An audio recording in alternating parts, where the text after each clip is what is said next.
Let's remain with this story and go back to the minority side because the CEO of the Gold Board, Sami Gyamfi, has taken to Facebook and questioned the MPP's concerns, and he says that they superintended over more losses when they were in government. Essentially, they do not have locus to be questioning this particular matter. Let's go to Deputy Ranking Member on the Economy and Development Committee of Parliament, Fokuo Tweneboa Kodua. You're welcome to ChannelOne Newsroom, sir. Thank you, Omaro, and greetings to our listeners and viewers. So you called a press conference today. The CEO of Gold Board has responded to you. I'm sure you've seen the post on Facebook suggesting that you don't even have the right to comment on this matter because when you were in power, you superintended over West issues. How do you respond to that? Yeah, thank you, Omaro, and I thank you for the opportunity.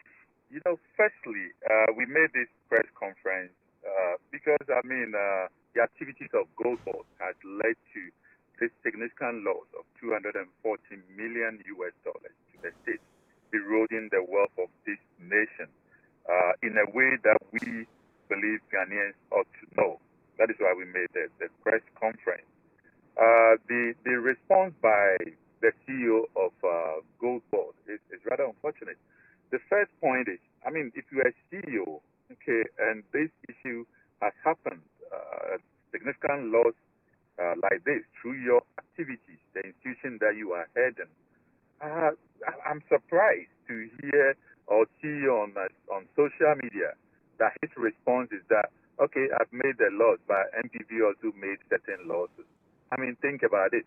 If it was some party communicators doing their usual thing, we would have said, okay, fine. They are just, making their usual party communication. But for a CEO of such an institution to come out to say, yes, there's been this significant loss of $214 million, and my response is that certain losses happen under NPP. That's my response. But let me get to the bottom of this. But is it not factual? But if it's factual, then it's a point that has to be made to remind you that you cannot speak about this matter because you'll be worse. Just a minute. I want listeners to understand this clearly. So the figures that were put out by Sami Gyamfi, you see, he lumped some figures, and that needs to be unpacked. Okay. If you look at the figures that he put out there under the MPP, we had different programs to address specific issues. The gold for oil was on its own, and that came in specifically, timeously to address prices at a certain point in time where dollars, were quite scarce. So you use gold to import oil. The country needed, to import oil. If you don't have the dollars, then you can buy the gold with dollars. This is brilliant. It's really innovative, and it works very well. Then we had the gold for reserves, gold to butter reserves. In other words, if you wanted to import, you could use gold for same rather than going after the US dollar. Okay, that program was successful. There was no loss. Okay, so if you on social media and what you should clear and break it down. The program that was no loss, and that is the only program that you could liken somehow to the Gold Board operation. So under the MPP, gold for reserve, zero loss compared to his $214 million loss. Okay, so if you are comparing, that is how you have to do it. Zero versus $214 million. Put the gold for oil as that was a one-time program, and it was successful. Okay, so he's lumping all these together. We also had the PMMC MIF gold trading program, which was also successful.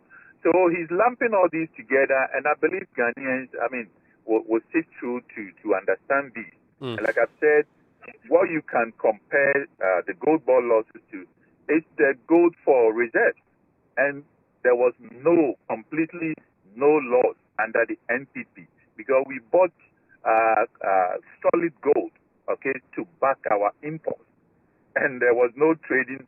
That put away all the FX and trading rigs and all that, and we knew what we were doing. Okay. Okay. Now, so if we are qualifying, yeah. In admitting that there were losses, he says that the losses in this instance case came with some improved fiscals, and it's something that we could possibly celebrate.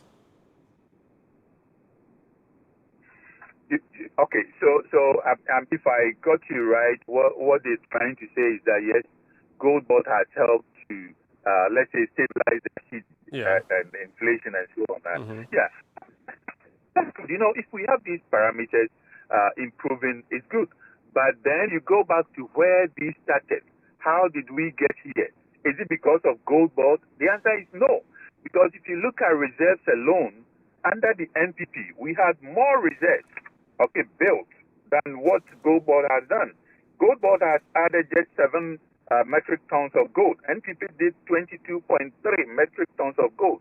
So if we were to take just the performance of gold board, no, that has not supported these metrics.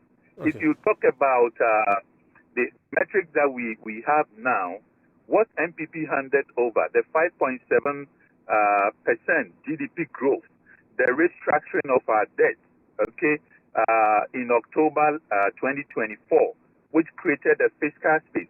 These were the basis that we have transferred into 2025 that have given us the results that we have. And then look at what BOG has been doing.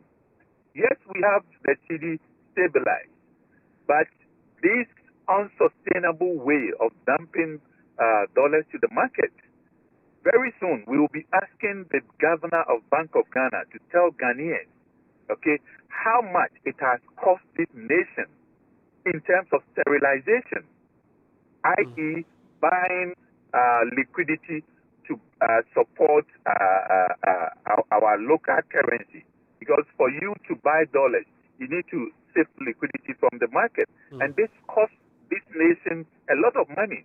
So aside this loss of $214 million, very soon we'll be asking the governor as well, cost of sterilization. He has to tell this nation because it's significant amount of cost to this nation. It is good we have the stability, but it must be sustainable. It must be backed by real economic transformation. Your press conference also focused on the gold board as an entity, and you raised some issues. Are you suggesting that the gold board should be scrapped, or there are some things that ought to be dealt with for the gold board to succeed?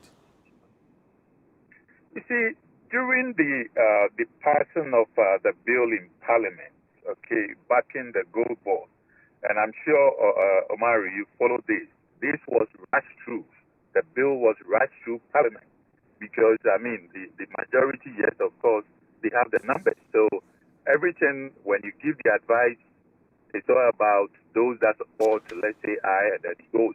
Okay, we gave advice on this. These were never taken. Okay, because if you ask yourself, how could one entity be just the aggregator for all the small-scale miners in this country? A company called Bawa Rock, owned by one Alhaji Bawa. How come he's the only aggregator? This inquiry that we are calling for, we need to understand who is this person, this company, how did it become the only aggregator, the sole aggregator for all small-scale mining, gold that we purchase, the sole aggregator. How did it happen? What processes did we go through? So there's a lot that Ghanaians ought to know. We are doing this to safeguard this nation. Okay, so a lot of things we said, these were not taken, and here we are. Within just 9 months, this $214 million loss is just for 9 months. If you extrapolate this to end of this year, December, we are looking at not less than $300 million. And you can't come out and, put something on social media that, look, my response is that NPP also made some losses. And I've given the explanation. You have to decouple all these to understand that if you talk about gold for reserves, NPP made no loss. And that is the only line that you can liken to the gold board. NPP made no loss at all. he can come back on the MPP made no loss, and you are making $240 million within 9 months. And Ghanaians ought to know. And like I said, there are a number of issues that we need clarity on, and we are asking for a commission to look into this for us to unpack and unravel all that have happened. Thank you so much for speaking to us. That's a deputy member on the Economic Committee of Parliament, an MP member of Parliament for Manso Nkwanta in the Ashanti region. This is ChannelOne Newsroom.